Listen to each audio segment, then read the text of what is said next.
What's up, YouTube? Hey, guess what I got coming up really soon? Oh my God. I know, right? Oh my God. I know, right? Oh my God. All right, I'm just gonna go ahead and tell you, I have the Xavia build coming up real soon.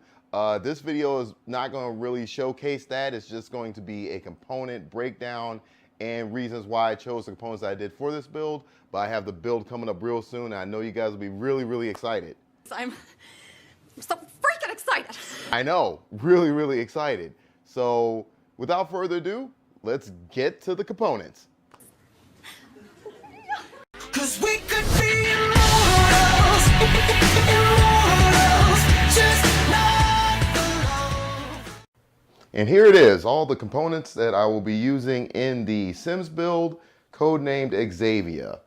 Now, going into picking out the components for this particular build, I went off of the specs for the game, which are kind of dated and use a lot of older technology and hardware.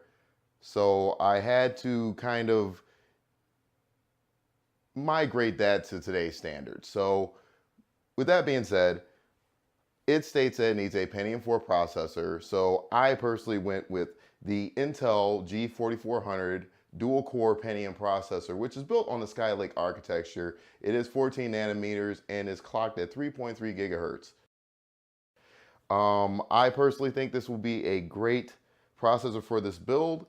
It is reasonably priced, it's around 60 bucks, and it has a great price to performance ratio. And I think will run this rig rather well. Now granted, it's an entry-level PCU or CPU, and also it's not for any type of intense content creation or intense AAA gaming, but for this Sims build, I think it'll be a perfect addition to the build because it has a low price point, so it kept the cost kind of low, and on top of that, it is also a great performer as far as single core and IPC performance.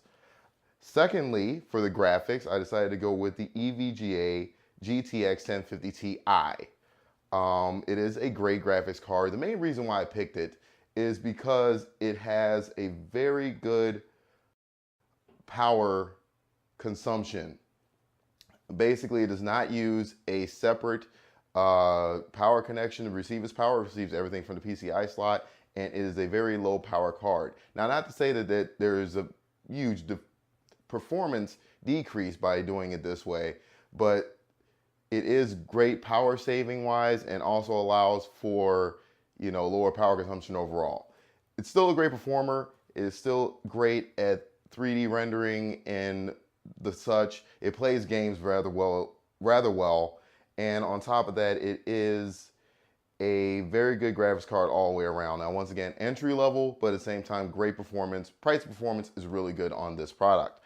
Next, for the motherboard, we went with the Asus H110M, which H110M is the actual chipset of this motherboard.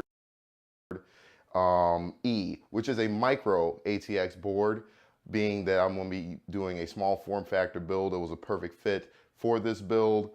Once again, not really gauged towards any type of overclocking, but with the CPU, this is a non-overclockable CPU. So it's a perfect matchup with this motherboard to be able to use all the capabilities of this CPU chip, at the same time keeping the cost down, as well as still giving you solid performance and good power efficiency.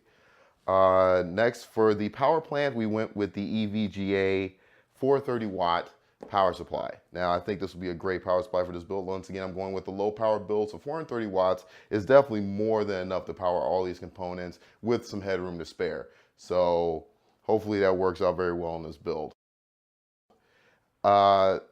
This CPU does come with a stock cooler, but aesthetically, I decided to go with the CoolerMaster Hyper 212 Evo, which is a very bargain price CPU cooler. It is a tower cooler, so it has the fins that are stacked and also has the fan on the front blowing air through, which basically for this case makes the most sense, being that the motherboard will be laying flat, and so the CPU cooler having that vertical stature will allow for better airflow rather than the stock cooler, which basically blows the air down onto the CPU and would make for very weird airflow in this CPU case, being that the motherboard is basically mounted down facing, not side facing.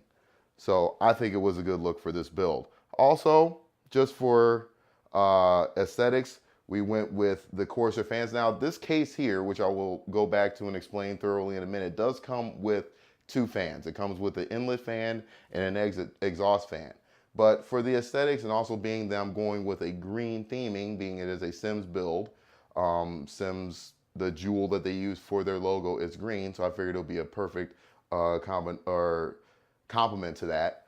I went with the SP120s from Corsair. They are green LED.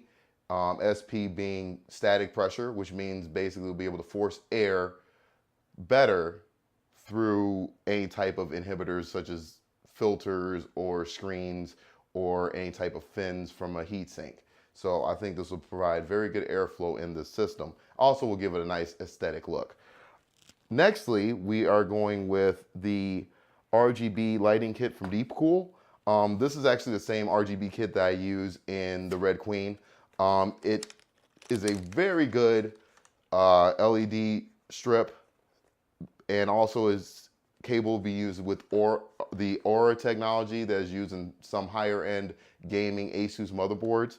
But it also has its own built-in controller for controlling the LEDs and the color, and also the brightness, tempo. You can have these strobe if you like, and also has a lot of color options. I think it has about 17 or 18 different color options that you can choose for these LEDs. And also the strips themselves have a magnetic backing, so you can stick them to pretty much anywhere in the case you would like, as long as it's metallic.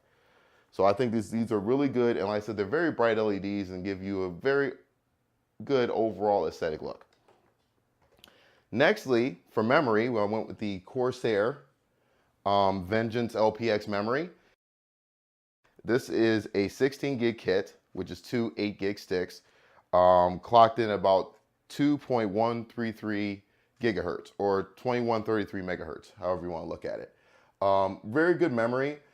Basically, as most people already know, when it comes to DDR4 memory, basically this is the base clock for all DDR4 memory.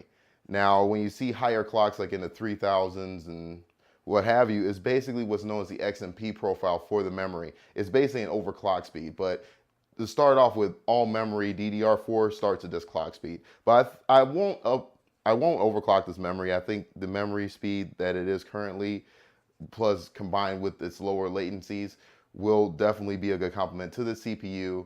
Like I said, being it is an entry-level CPU, it doesn't really need to be pushed that hard as far as the RAM speed, and I don't see any real performance gains by overclocking this memory for this CPU. Maybe if I was using a higher end CPU like an i5 or an i7, then I would look into more overclockable and faster memory for this rig, but I think this will be perfect.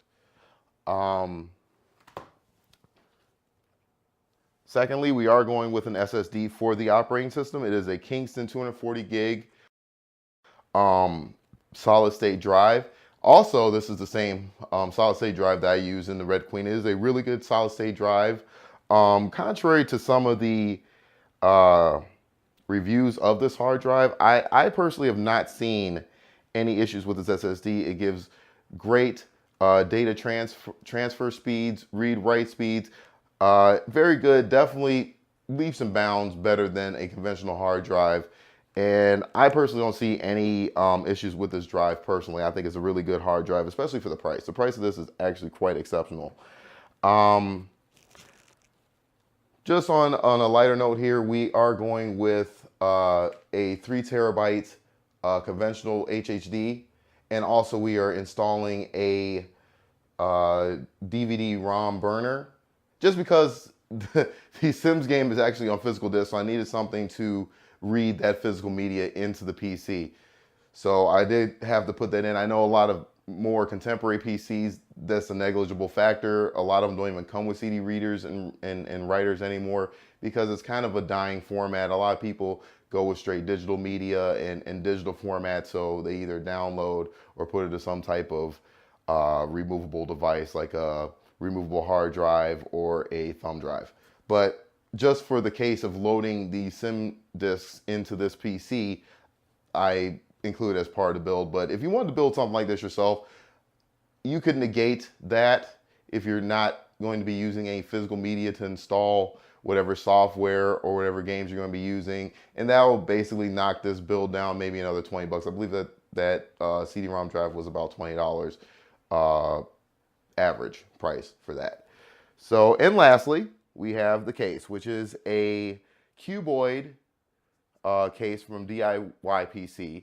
I went with this case because just if you look at it here, we have the green accents, which go along with the green theme that I'm gonna use it for this build. The actual bezels here are a soft touch material, which is really nice and aesthetically pleasing. Also feels really good if you touch it. It has a nice feel to it overall, and also the bezel up top here is also soft touch. It also has removable filter here for the upper fans, and also if later on down the line, if this build were to be used for a more extreme building rig, there is also space for water cooling here. You can actually mount a radiator at the top here, and I think there is also a front mount for a radiator as well.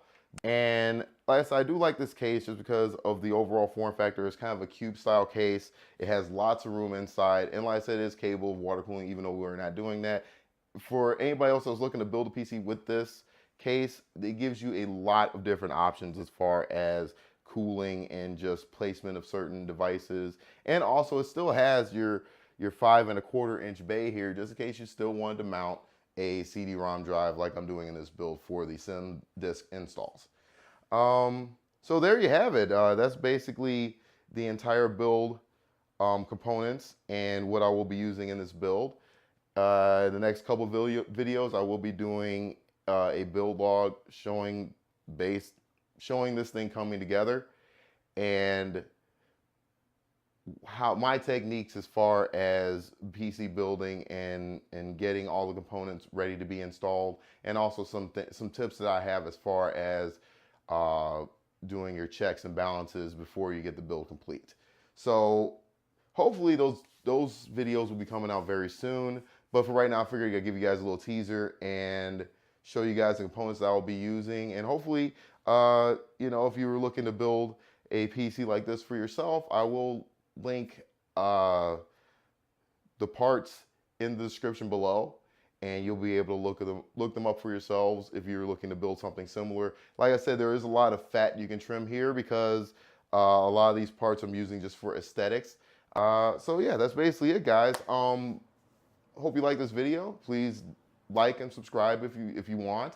Leave a comment below if you found anything interesting and have some questions for me personally, or if you just want to give an overall critique of the video, that would be great. I'll definitely look at those and take those constructive criticisms. So with that being said, hope you guys have a good day, and I'll catch you on the next one. Peace.